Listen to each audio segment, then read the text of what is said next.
Hola,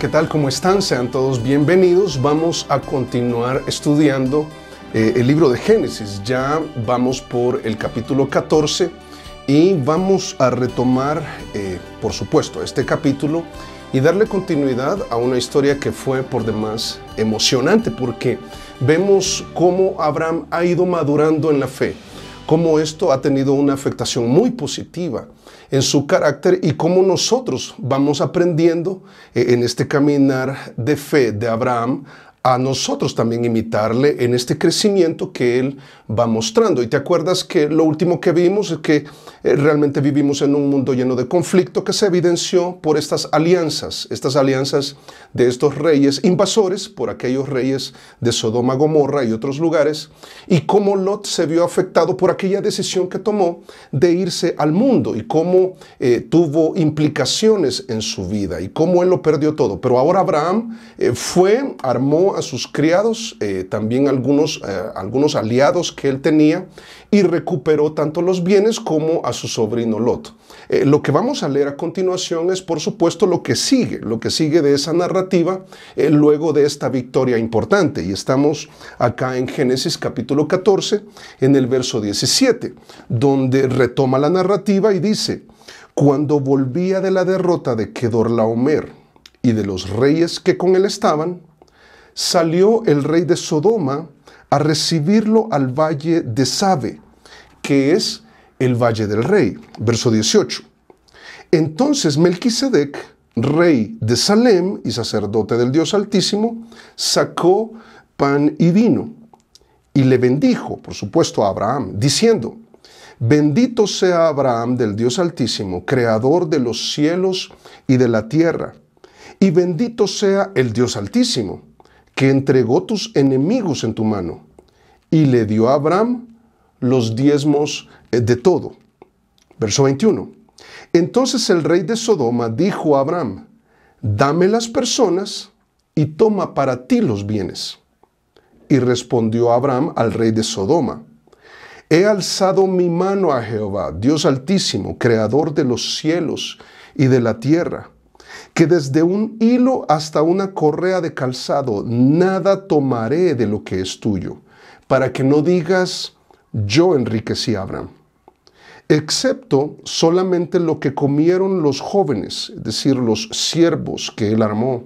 Dice: y la parte de los varones que fueron conmigo, Aner, Escol y Mamre, los cuales tomarán su parte. Es muy interesante que luego de una victoria salgan al encuentro estos personajes. Uno de ellos ya lo habíamos identificado al inicio de este capítulo. Se trata del rey de Sodoma, su nombre es Bera. Y sale al encuentro luego de que Abraham había tenido una victoria importante. Necesitamos tomar en cuenta y tener presente de que esta victoria de Abraham, estos enemigos que él venció, son vencedores de otros enemigos. Y te recuerdo un poco el contexto.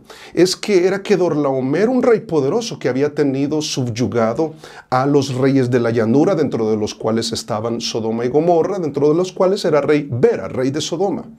Y los habían subyugado, ellos se rebelaron, pero no pudieron, porque el poderío de la alianza de Kedorlaomer era muy fuerte. Pero cuando se dio cuenta de que Lot había sido tomado, Abraham toma a los suyos de una manera muy inteligente, muy estratégica y muy valiente. Ellos vencieron a los vencedores, es decir, aquellos que habían retomado el control, aquellos que habían vencido y habían arrasado con todos los que se le ponían al frente. Estos vencedores, llega Abraham y los vence. ¿Por qué es importante tener presente esto? Porque tenemos que entender que la victoria de Abraham es más que tomar unas armas, abordar a unos enemigos y vencerlos. No, estamos hablando de que venció a un vencedor, a Kedorlaomer. Tenía poderío bélico muy grande.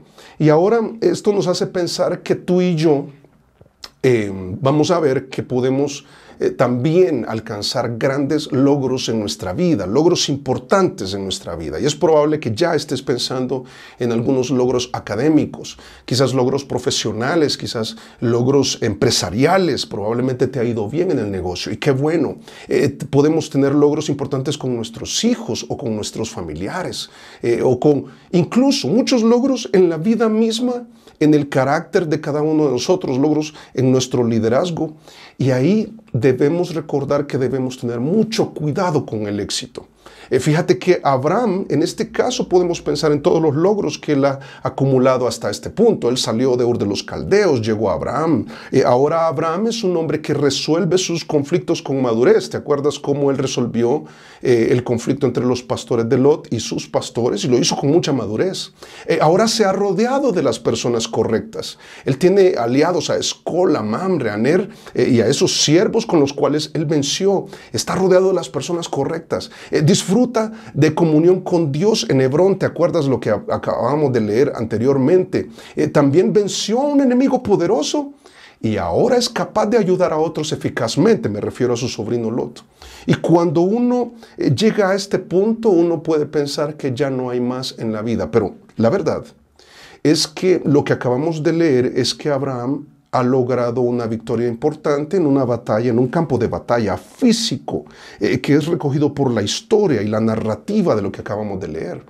Pero está a punto de iniciar una batalla espiritual, como la que tú y yo vamos a enfrentar luego de que hemos alcanzado logros importantes. Si has alcanzado un logro importante en tu carácter, te felicito, pero ten cuidado. Si has alcanzado un logro económico importante y te ha dado estabilidad, te ha dado mucha bonanza, ahora puedes viajar, cuidado. Si ahora has logrado en tu caminar incluso llegar al punto de ayudar a otros, de aconsejar a otros, cuidado, porque luego del éxito vamos a tener que enfrentarnos a un enemigo, una batalla espiritual, una batalla en el corazón y en nuestra mente, y esto va a suceder en el Valle de la Decisión. Yo creo que en el verso 12 tú ves que es el Valle de Sabe, el Valle del Rey, donde salen al encuentro estos reyes. Ahora, ¿por qué es importante mencionar el valle? Porque hay dos picos. En el verso 17 podemos identificar dos picos en la vida de Abraham. Uno, un pico alto donde viene de una victoria importante. Él viene de un logro muy importante, muy relevante. Él ha logrado rescatar a su sobrino Lot y ha rescatado los bienes que le fueron robados. Pero también en el valle es donde también vamos a encontrar alguna tentación de parte del mundo. Y la tentación nos va a llevar a un punto en el que vamos a tomar la decisión de a quién vamos a dar los frutos de nuestros logros. ¿Con quién nos vamos a comprometer en esta vida? Y salen al encuentro dos reyes. Uno es de Sodoma, el otro representa, y vamos a ver que simboliza al Señor Jesús, y lo vamos a ver detenidamente, por supuesto. Pero aquí se va a poner a prueba nuestra lealtad al Señor. ¿Y cuándo se pone a prueba nuestra lealtad al Señor? ¿Cuándo es un punto muy crítico, muy importante? Cuando ya has alcanzado tú y yo logros importantes. ¿A quién vamos a ser leales? ¿A quién vamos a dar los frutos de esos logros? ¿Y por qué salen estos dos reyes? Yo solo te menciono algún dato que me pareció muy importante, muy interesante también. Y es algunos escritos de las leyes que regían en aquel momento. Ahora, en este punto histórico, la ley que nosotros conocemos, la ley de Moisés, no existía. Esto sucedió aproximadamente 450 años de lo que estamos leyendo, entregada a Moisés. Pero habían otros códigos, habían otras leyes, y una de ellas era el código de Hammurabi, que fue escrito allá por 1754, es decir, unos 200 años antes de la ley de Moisés. Y estoy hablando de algo secular, no lo vincules con Dios, por favor. Pero era algo que regía en aquel momento. Y resulta interesante que este código, que tenía 282 leyes, en la ley 109, el botín de guerra habla sobre el botín de guerra. Y el botín de guerra pertenece al rey, a un rey. Por supuesto, al rey de aquel que había logrado vencer al enemigo y acumular un botín de personas y de bienes. Lo interesante es que en la ley 110 del Código de Hammurabi también habla de la distribución de ese botín y la disposición acerca de eso. Ahora, estamos conscientes de que Abraham existió 2000 años antes, es decir, este Código de Hammurabi fue descubierto, se sabe que fue escrito allá por el 1754, entonces no estaba o no existía, muy probablemente no existía cuando se dio este acontecimiento que leemos en las Escrituras. Pero es muy probable, muy probable, que había una ley oral. No estaba quizás muy estructurada, pero había un código en aquel momento que nos hace entender la razón por la cual, luego de una guerra, luego de una victoria, luego de un regreso de parte de Abraham, llegando al valle de Sabe, salen dos reyes. Y como lo vimos, es el rey de Sodoma, Bera, y Melquisedec, rey de Salem. Y ante el encuentro con ellos, Abraham toma una decisión, porque sabemos que nadie puede servir a dos señores. Él tenía que tomar una decisión a qué rey le iba a entregar o los logros o parte de sus logros luego de haber vencido, los frutos de sus logros. Y recordamos que Mateo 6:24 dice, ninguno puede servir a dos señores. Está diciendo, esto es imposible. Dice, porque o aborrecerá al uno o amará al otro, o estimará al uno y menospreciará al otro. Y habla de los únicos dos que existen. No podéis servir a Dios y a las riquezas. Esto no se puede, no se puede. Y por supuesto en aquel mundo un esclavo solo tenía un amo. No hay tal cosa, según este verso, como una doble lealtad. No hay tal cosa como que tú digas, yo estoy más comprometido con Dios que con el mundo cuando tienes una doble lealtad. Y no es posible. Tienes que tomar la decisión a quién vas a serle leal. Si a lo que te ofrece este mundo o a lo que te ofrece el Señor. Y vemos que es una consecución de decisiones que Abraham ha tomado que saca a flote sus valoraciones. Y ahora de lo que se trata es que eso sigue en la vida, por supuesto, tomamos decisiones. Pero lo interesante es que nuestro texto nos coloca en un momento donde Abraham vuelve de una victoria. Nos coloca en el punto de qué vas a hacer, qué vamos a hacer tú y yo luego de que hemos obtenido logros importantes, que hemos saboreado el éxito de alguna manera. En nuestro hogar, en nuestros hijos, en nuestra empresa, en nuestro trabajo, en nuestra profesión. Y vamos a ver en qué se va a evidenciar que nuestra lealtad es para con el Señor. Y vamos a ver dos aspectos muy importantes. El primero de ellos es que, al igual que Abraham, tenemos la oportunidad de reconocerle como nuestro Rey, como Jesús, vamos a ver, nuestro Rey que es insuperable en importancia y es el que nos ha dado esa victoria, porque podríamos no hacerlo.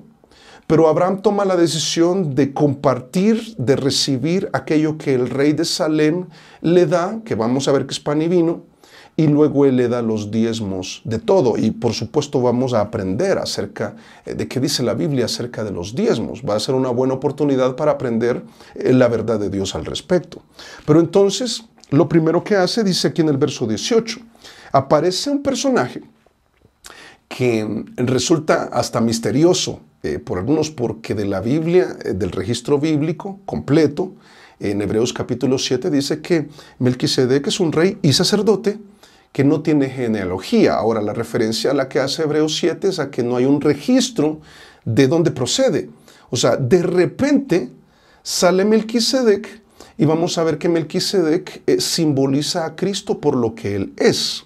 Dice acá en el verso 18, dice entonces Melquisedec, rey de Salem y sacerdote del Dios Altísimo, sacó pan y vino. Ahora, para hacerlo breve la explicación, yo te cito Hebreos capítulo 7, verso 2, que tú puedes ver en pantalla, del cual hace referencia la epístola a los Hebreos allá en el Nuevo Testamento, que dice, a quien asimismo, dice, dio a Abraham los diezmos de todo, haciendo referencia a Génesis 14, por supuesto.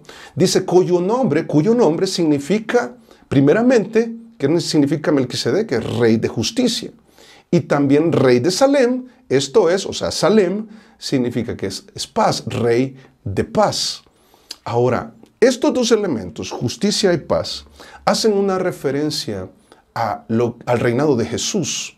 Melquisedec no es, voy a hacer énfasis en esto, no es una aparición de Jesús en el Antiguo Testamento, lo que se conoce como cristofanía. Antes, o sea, por supuesto Jesús es eterno, Jesús es Dios, y en algunas oportunidades en el Antiguo Testamento Él se revelaba. Este no es el caso. Melquisedec es una persona de carne y hueso, de la cual no se sabe su procedencia, pero sí se sabe que es rey y que es sacerdote y que es de justicia y de paz. Y lo que hace es simbolizar, mostrarnos un cuadro espiritual de quién es Jesús. Aquí podemos ver muchos textos, te comparto uno de los más claros al respecto. Isaías capítulo 9, verso 7 dice lo dilatado, hablando de Jesús, lo dilatado de su imperio y la paz no tendrán límite sobre el trono de David y sobre su reino, disponiéndolo y confirmándolo en juicio y justicia. Ahí está justicia también. Dice, desde ahora y para siempre. El celo de Jehová de los ejércitos hará eso, hablando del reinado de Jesús, que hizo justicia en la cruz, que venció a la muerte y venció al pecado y nos dio la victoria a nosotros. Y ahora que nos ha reconciliado con Dios, ahora ha logrado la paz entre el Dios perfecto y Dios santo y entre los pecadores que hemos ofendido a este Dios santo. Y es la obra de Jesús. Habla de quién es Jesús. Es este Jesús que ha hecho justicia, fíjate, y que te ha dado la victoria a ti y me la ha dado a mí. Y ahora podemos tener paz con Dios. Y es una bendición. Y por eso, fíjate, Melquisedec es un cuadro de Cristo. Simboliza a Jesús, pero también no solamente por lo que Él es, sino también por lo que Él hace. Y si te fijas acá en Génesis, dice en el verso 19, y le bendijo, y cómo lo hizo diciendo. Por supuesto, la bendición de Dios, tú sabes que hay muchos que enseñan que la bendición de Dios es plata, y en algunas oportunidades es plata. Pero la bendición de Dios, hemos aprendido una y otra vez que la bendición de Dios es el deseo de Dios por tu bienestar espiritual y, por qué no decirlo, también por tu bienestar físico. Y podría ser también económico.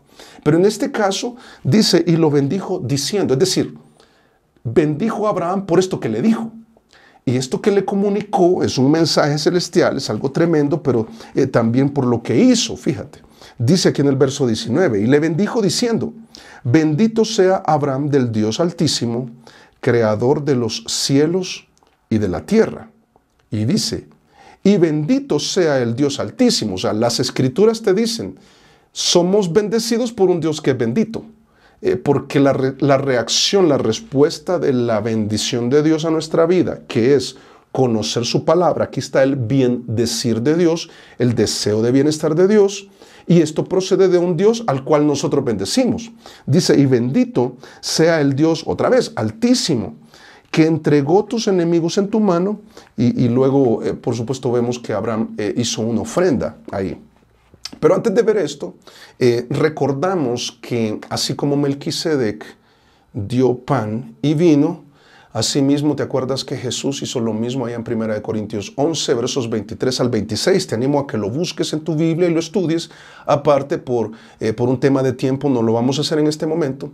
Pero sí estoy seguro que recuerdas que Jesús sacó pan, que representa su cuerpo, sacó vino, que representa su sangre, y les bendijo diciendo, también lo puedes encontrar en 1 Corintios capítulo 11, versos 23 al 26.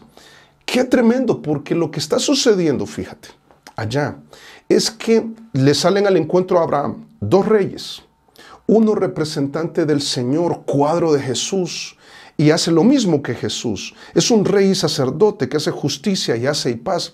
Abraham inmediatamente lo relaciona con el Señor, el mensaje celestial, y dice, con este rey yo sí me comprometo. A este rey yo sí voy a serle leal. Y este logro que he obtenido, yo no tengo ningún problema con darle los frutos de mis logros. Y entonces podemos entender, fíjate, que este cuadro es precioso porque Jesús es el rey de justicia y paz que nos bendijo al ofrecer su cuerpo, representado por el pan, y derramar su sangre, representada por el vino. Y mira qué tremendo. Y que también es el autor de nuestros logros. ¿Sabes que el mensaje El mensaje que le está dando Melquisedec a Abraham es tan tremendo, tan oportuno para ti y para mí, que cuando nosotros podemos alcanzar el éxito en algo, llámese profesional, quizás alguien dice, no hermano, yo no he alcanzado el éxito profesional, mire, a mí me ha ido mal, pero probablemente has alcanzado un éxito familiar o matrimonial o con tus hijos, pero lo que te ha dado el Señor en este momento, fíjate, quizás hagamos a un lado la palabra éxito y colocamos en su lugar logros.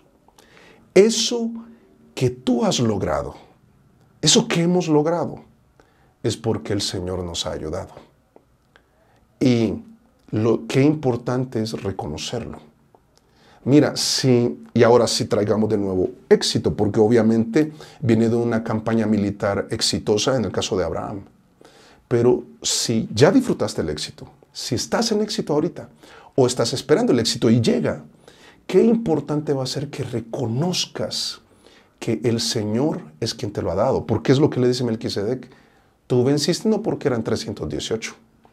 Tú venciste no porque le atacaron de noche.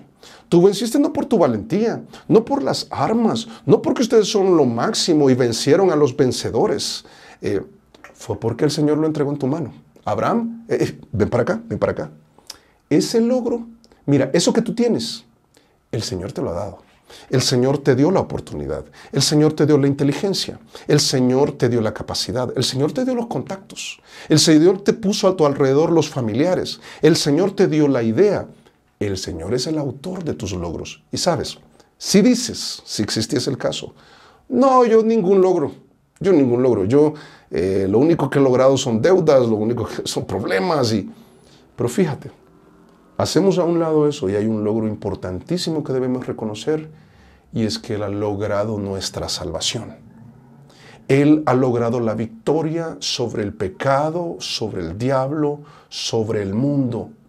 Y su victoria puede ser nuestra victoria. Podemos ser vencedores. Pero también le recuerda, mira, Dios es el autor de tus logros. Es un mensaje celestial poderoso para ti y para mí, muy oportuno. Pero también le dice, mira, Dios es más importante. Y lo hace antes de que llegue el rey de Sodoma, que muy probablemente, por la forma en que está narrado, es muy probable que los dos llegaron casi al mismo tiempo, pero se adelanta un poco Melquisedec y le da este mensaje tan oportuno y le dice, Dios es más importante. En primer lugar, por su categoría, habla de un Dios altísimo, y la referencia que hace esta expresión es, Dios es un Dios incomparable, es superior. No hay Dios que se le compare. Mira, este Dios altísimo que está en su categoría por encima de todos, es también capaz por ser creador, por su categoría, pero también por ser creador. Mira, Él es creador de todo. De Él procede todo lo bueno. Y si no, revisemos Génesis capítulo 1, cuando Dios hace algo y dice, y llamó Dios y fue bueno. Pero las cosas malas no proceden de Dios, proceden del pecado de los hombres.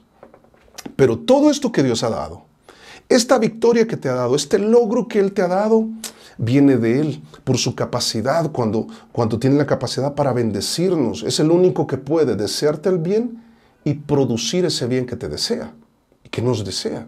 Y esa bendición se traduce en logros. Ahora, fíjate, esto tiene total sentido para nosotros el día de hoy.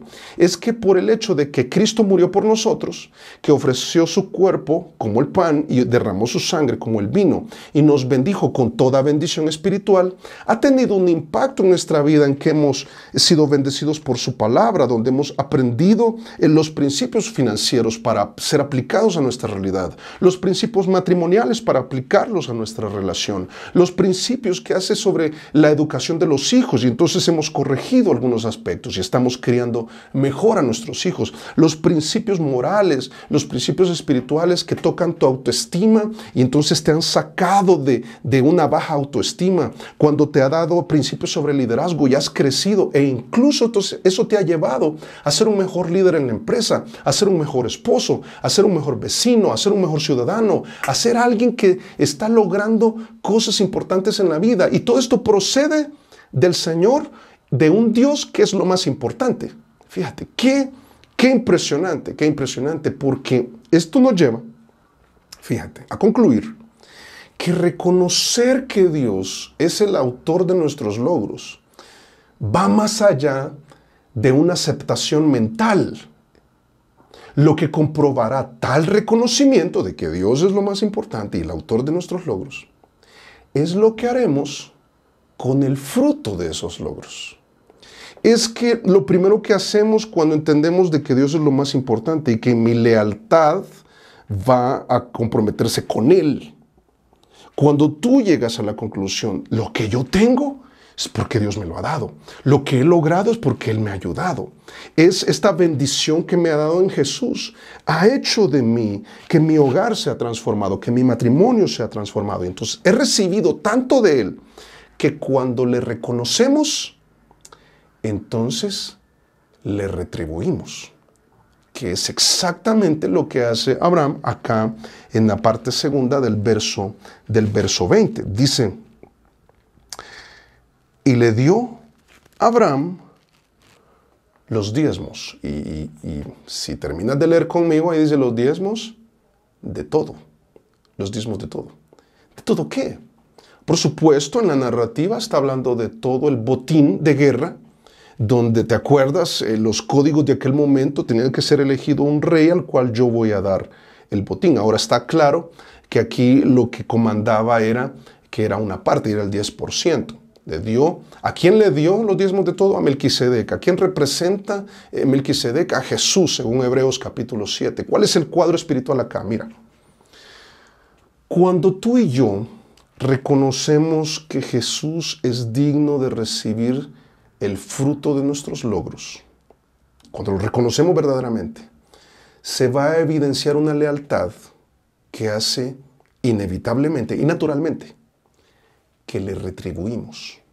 Decimos, yo no me puedo quedar con todo esto, o sea, el Señor es el que me lo ha dado, yo voy a apartar. Y yo estoy muy consciente que este es un tema muy sensible. El tema de plata es sensible, ¿verdad? En muchas áreas, pero cuando el tema de plata se toca en relación a Jesús, yo puedo pensar en las palabras de Jesús diciendo, bienaventurado o muy dichoso es aquel que no encuentra tropiezo en mí. Yo espero que este tema no sea un tropiezo para ti. Antes sea una bendición para ti entender qué es lo que sí la Biblia enseña acerca de los diezmos. Y lo menciono así, y cuando te refería a estar conscientes, porque sabemos que hay ministros que están manipulando las escrituras para sacar un provecho económico y un uso desmedido e incorrecto de las finanzas que tienen que ver con lo que Dios nos ha dado y el fruto de nuestros logros. Pero vamos a ver que la generosidad, fíjate, vamos a arrancar con este tema y vamos a aprender mucho y con claridad, tanta claridad como me pueda ser posible. Es que está hablando de la generosidad de Abraham. Está hablando de que él toma la decisión de que el fruto de sus logros se los quede Melquisedec en un 10%. Diezmos es, por supuesto, un 10%. Y lo que hace, vamos a ver más adelante, que él adquiere un compromiso, porque fíjate que es cuando se trata de los diezmos al Señor, está hablando de un compromiso, es más que una acción aislada, es un compromiso con el Señor. Y tenme paciencia porque lo vamos a confirmar un poco más adelante. Pero este compromiso ha sido, como te decía, manipulado por algunos y vamos a hacer algunas aclaraciones al respecto. Y vamos a ver 5 aspectos, no nos alcanza para ver más, pero los 5 aspectos más esenciales que tú y yo debemos entender al momento de concluir, fíjate, de que si Dios es el autor de mis logros, si Dios es el Altísimo y el que me dio la victoria y es el que me ha dado esto que tengo, y la bendición que yo recibo a través en nuestro caso, en nuestro tiempo, a través del ministerio de nuestra iglesia, y ha sido una bendición para mí, lo más natural, lo más lógico es que yo le dé al Señor una parte de esto que Él me ha dado. Y esta parte específicamente se está refiriendo a bienes materiales. Es plata, es plata. Pero vamos a ver 5 aspectos esenciales que tú y yo debemos entender al respecto. El primero de ellos es que la Biblia enseña de que dar al Señor es voluntario. Yo voy a aprovechar un elemento que tenemos acá en nuestro texto. Y es que Abraham dio los diezmos a un representante del Señor, un ministro. Es un rey, es un sacerdote que representa a Jesús, como lo hemos recién visto y aprendido. Ok, ¿cómo se hace ahora? Se hace en la iglesia local y se hace a través de un ministro confiable. Y esto ya está cambiando todo. Un ministro confiable. Vamos a ver qué significa esto. es un hombre de Dios, un hombre de Dios dentro de una estructura ministerial y una iglesia local que ha sido una bendición para ti. Pero ¿por qué digo que es voluntario? Y aprovecho el caso porque fíjate que Abraham dio los diezmos de todo, cerca de 450 años que fuese ley. Es decir, Abraham no lo está haciendo porque es una obligación para él.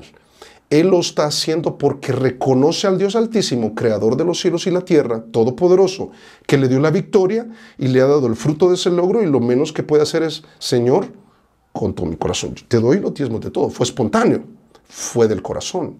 Porque, al igual que los diezmos, todo en el cristianismo, fíjate, es un acto de adoración y debe ser del corazón. Y sobre eso Colosenses 3:23 dice: y todo lo que hagáis, incluyendo diezmar, hacerlo de corazón como para el Señor y no para los hombres. La primera recomendación que yo te hago es: si tú reconoces que Jesús es tu Rey y reconoces que Él te ha bendecido, entonces si vas a diezmar al Señor y le vas a ofrendar, que sea voluntario, que sea del corazón. No lo hagas por obligación.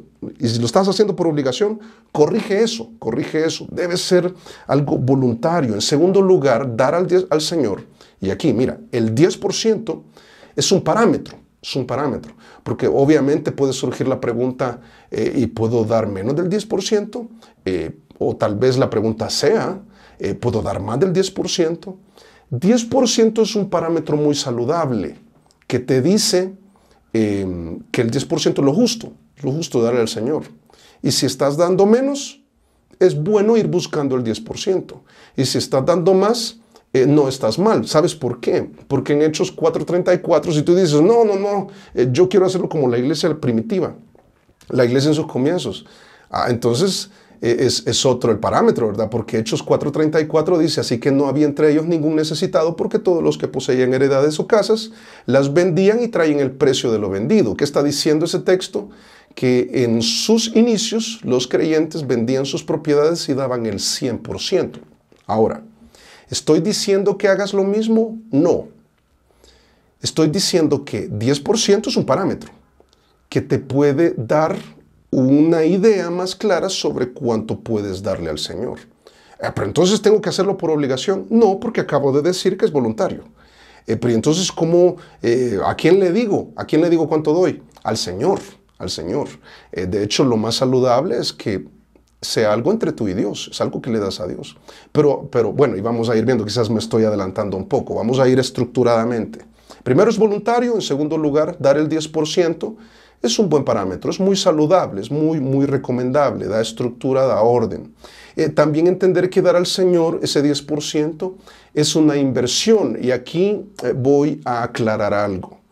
Es que se enseña muy mal, y digo muy mal porque hay principios que son bíblicos. Uno de ellos es la ley de la siembra y de la cosecha, donde te dicen: si tú le das mucho al Señor, el Señor te va a dar mucho. Y entonces eso es mentira, hermano. No, eso es verdad. Solamente que lo malo de eso es apelar a tu egoísmo. Ten cuidado con eso. Pero sí debemos entender que es una inversión. Y lo digo así: cuando tú le das mucho a tu iglesia o le das el 10% al ministerio de la iglesia, que ha sido una bendición para ti, y tú lo reconoces y se lo das al Señor, tú ves lo que se hace en tu iglesia y ves que es una inversión que vale la pena. Tú ves el ministerio de la iglesia y dices: ha sido una bendición para mí, quiero que sea de bendición para mi vecino, para mis familiares, y quiero invitarlos, quiero aportar, quiero hacer algo, quiero invertir en lo eterno. Lo haces en una iglesia local que es una bendición para ti. Si te están tratando de chantajear y si están tratando de apelar a tu egoísmo, y me refiero a dale al Señor mucho porque entonces el Señor te va a devolver el doble, entonces mejor no lo hagas. Y segundo, no sigas en esa iglesia, porque están enfocados en plata y no es la idea, no es la idea. Y te leo acá 2 Corintios capítulo 9, verso 6. Dice: por esto digo, el que siembra escasamente, es que es lógico, también segará escasamente. Siembra un frijol y no te van a hacer mucho. O sea, ¿te acuerdas de la parábola de los talentos? O sea, lo que inviertes también de esa manera recibes. Si inviertes mucho en tu congregación, créeme que vamos a tener las finanzas para ayudar a los necesitados. Hablando de una iglesia que hace lo que el Señor nos ha enviado. Y por supuesto hay principios para poder ayudar a los necesitados, que es otro tema. Pero hacemos mucho ministerio, atendemos los aspectos infraestructurales de la obra, proveemos lo que los recursos que los ministerios necesitan. Pero dice también el texto, y el que siembra generosamente también segará. Está diciendo, mira, es muy probable en este escenario que cuando tú le das mucho al Señor, el Señor te va a bendecir. ¿Y esto es correcto? Sí, es correcto. Entonces voy a dar. Cuidado con la intención del corazón. Cuidado. Pero también está diciendo, mira, cuando tú inviertes mucho en el ministerio de tu iglesia local y ves que se ciega mucho, se recoge mucho, hay fruto en tu iglesia.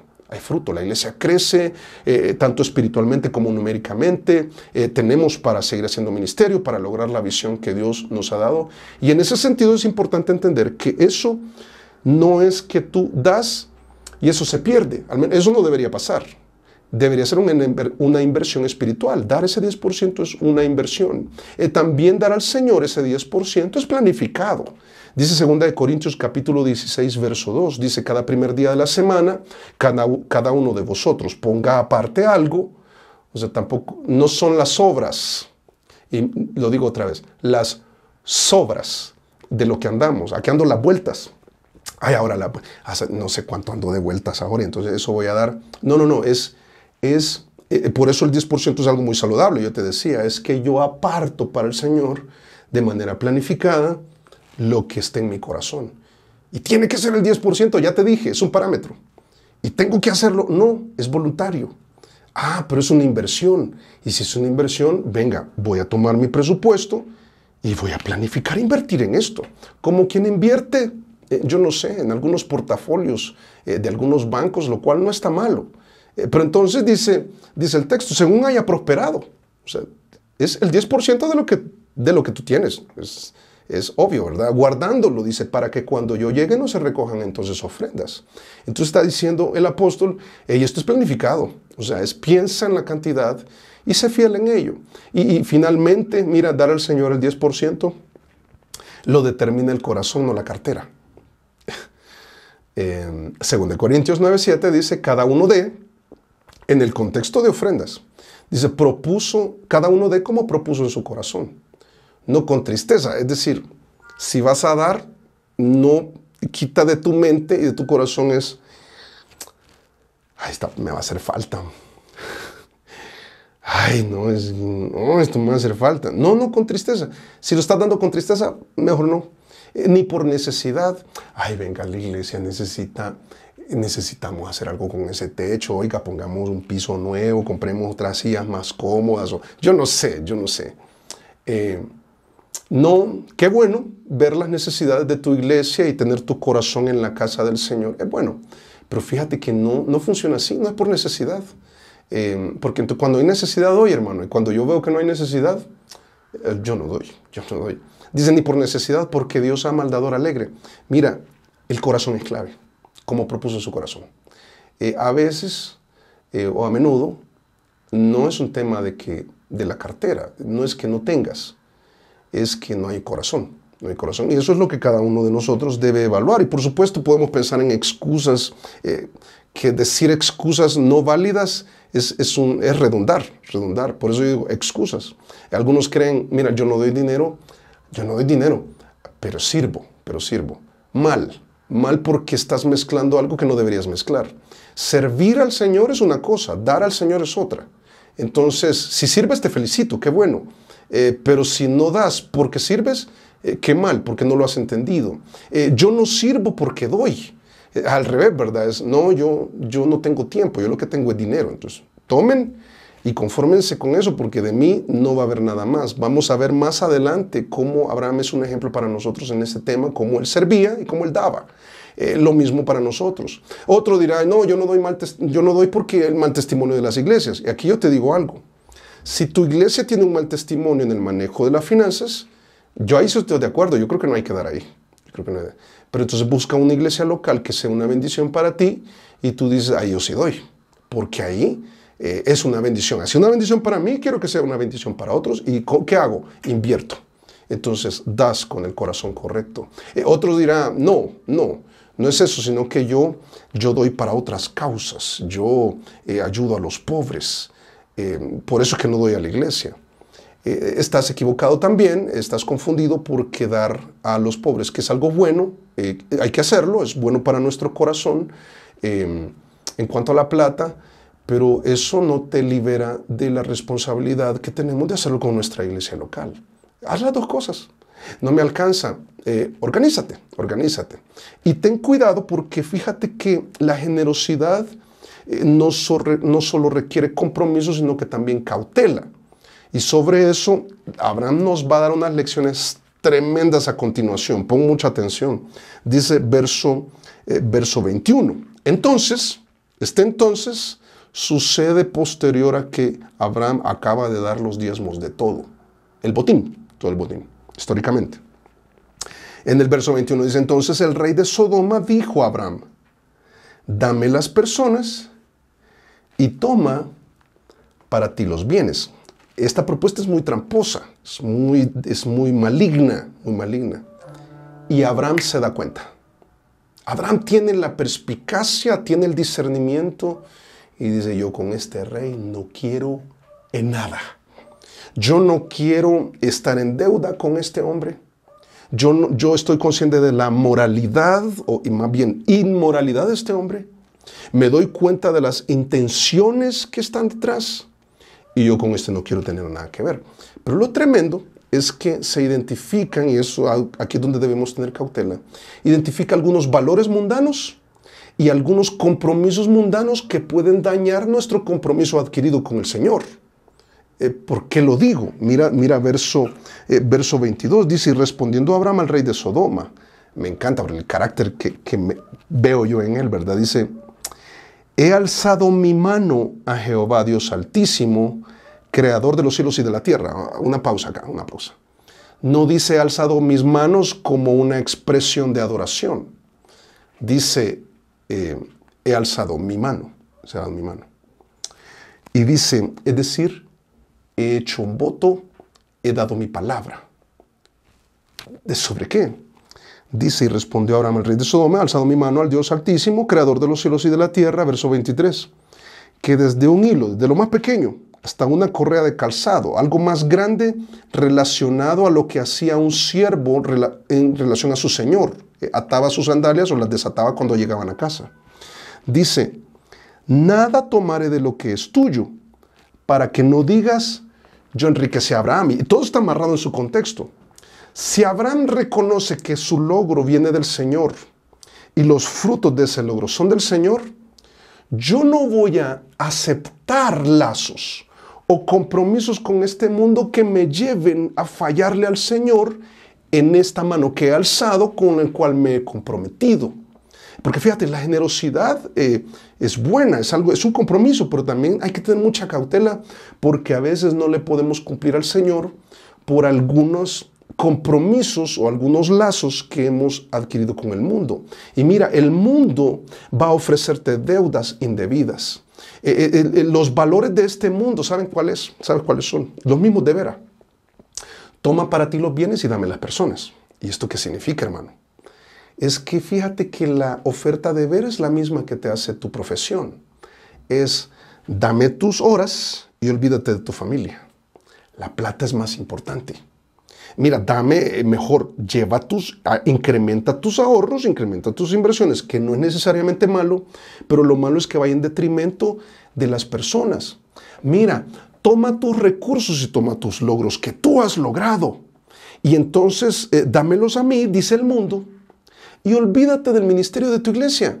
Mira, olvídate de la bendición que has recibido. Olvídate de la bendición que podría ser eso también para los tuyos. Olvídate de una inversión espiritual. Olvídate del compromiso con el Señor. Olvídate de eso. Te están lavando el cerebro. Te están obligando. Y aprendimos que no es obligación. Y qué bueno es entender todo eso. Pero métete en esta deuda indebida y comprometes todas tus finanzas en cosas de este mundo, a un punto en que dices, ay, el compromiso con el Señor. Señor, qué pena contigo, pero y que ya no puedo porque estoy... Abraham dice, no señor, yo me voy a cuidar de cumplir el compromiso que ya tengo. Cautela, mira, esto es discernimiento, hermano, esto es discernimiento. Y el criterio de Abraham es muy claro y es muy poderoso, porque lo primero que dice es, bueno, de ninguna manera.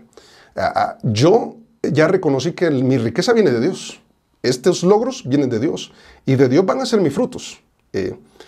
Pero obviamente cualquiera dirá, sí, pero hay que pagar las cuentas, hay que pagar el colegio. Pero entonces ahora vas a hacer una reestructuración o una revisión de tu presupuesto, de tus finanzas. Y dices, yo creo que estoy gastando demasiado en esto. Quizás esto debería invertir un poco más, en esto un poco menos, y vas a balancearlo mejor. ¿A qué me refiero? A que hay que atender las cosas terrenales, por supuesto. Imagínate, estamos hablando del 10%. Sabes que la Biblia te invita a ahorrar el 20%. En otra oportunidad probablemente lo vamos a enfatizar y lo vamos a extender. Pero la Biblia te habla de ahorrar el 20%. Imagínate, y dar al Señor 10%. Es que es tremendo, ¿verdad? Y entonces, ¿qué hago con el 70%? Lo disfrutas, lo inviertes para tus gastos de operación, de educación, etc. Y aquí está plasmado. Mira qué tremendo. Dice, luego que le dice, con usted no me voy a comprometer y le voy a fallar al Señor de ninguna manera. Y dice verso 24, excepto, excepto solamente lo que comieron los jóvenes y la parte de los varones que fueron conmigo, Aner, Escol y Mamre, los cuales tomarán su parte. ¿Qué está diciendo? Mira, de ti solo voy a tomar algo. Hay una excepción acá y es bien interesante, porque lo que está diciendo es, mira, de ti voy a recibir lo que es justo. ¿Y qué es lo justo?